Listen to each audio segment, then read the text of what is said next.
ایک Austrian painter جو اپنی زندگی میں 2 بار ریجیکٹ ہو چکا تھا، آرٹ سکول سے اور آرمی پروموشن سے۔ اسے قانوناً جیل سے سیدھا ڈپورٹ کیا جا سکتا تھا، اور اگر ایسا ہو جاتا تو شاید آپ نے کبھی اس کا نام سنا ہی نہ ہوتا، لیکن وہ نہیں ہوا، اور وہی آدمی کچھ سال بعد یورپ کے سب سے طاقتور ملک کا لیڈر بن گیا۔ دنیا اسے ہٹلر کے نام سے جانتی ہے۔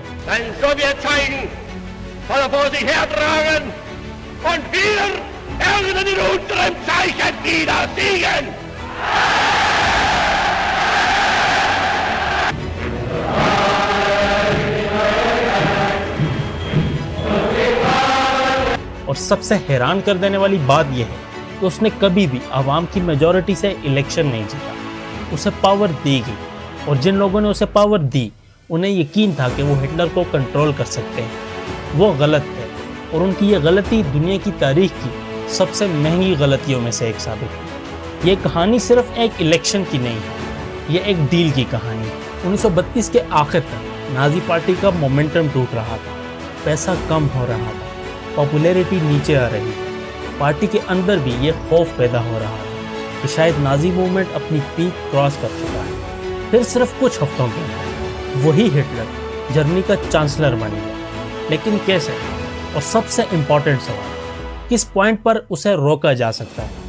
جولائی 1932 میں نازی پارٹی نے اپنا اب تک کا سب سے بہترین الیکٹورل رزلٹ دیا۔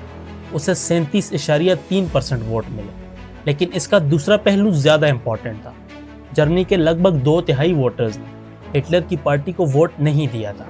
پھر نومبر 1932 میں نازی سپورٹ مزید گر گیا، ووٹ شیئر 33.1% رہ گیا۔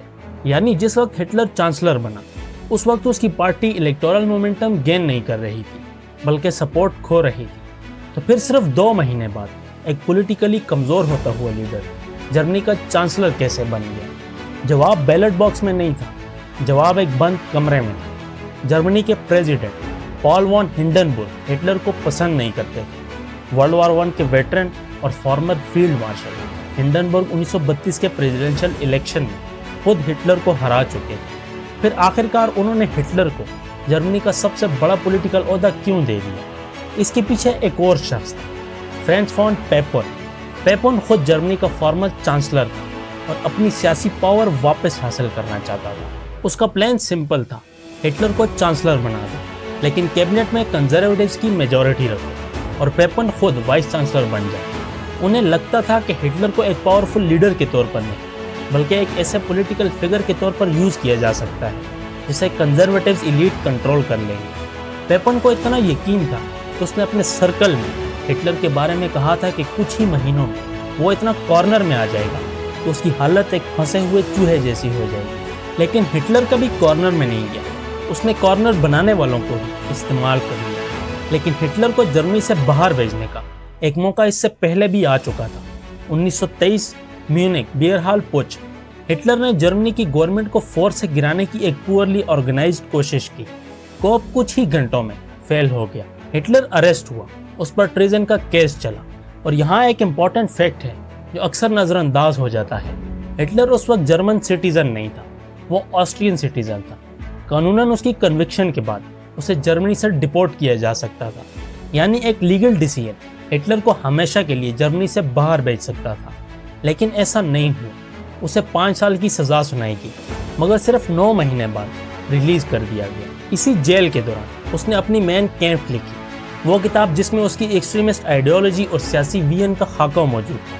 سوچئے جرمنی کے پاس اس وقت ایک ایسا لیگل راستہ موجود تھا جو ہٹلر کو جرمنی سے باہر کر سکتا تھا، لیکن وہ راستہ یوز نہیں کیا گیا، اور تاریخ نے ایک اور موقع کھو دیا۔ پھر ہٹلر کے سامنے سب سے بڑی سیاسی رکاوٹ اس کی اپوزیشن تھی۔ جرمنی کی 2 anti Nazi forces, communist party اور سوشل ڈیموکریٹک پارٹی، اگر ایک دوسرے کے ساتھ مل کر کام کرتی تو ہٹلر کے لیے راستہ بہت مشکل ہو سکتا تھا۔ لیکن دونوں ایک دوسرے کو اپنا دشمن سمجھتی تھی۔ کمیونسٹ لیڈرشپ جو ماسکو کی آئیڈیالوجی لائن سے متاثر تھی، سوشل ڈیموکریٹس کو سوشل فاسسٹ کہنے لگے، یعنی ہٹلر کے خطرے کے باوجود اس کی سب سے بڑی اپوزیشن آپس میں ڈیوائیڈڈ تھی۔ جب ہٹلر پاور کی طرف بڑھ رہا تھا، اس کے اپوننٹس ایک دوسرے سے لڑ رہے، اور اسی ڈویژن نے ہٹلر کے لیے سیاسی دروازے کھول دیے۔ اب صرف ایک چنگاری کی ضرورت تھی،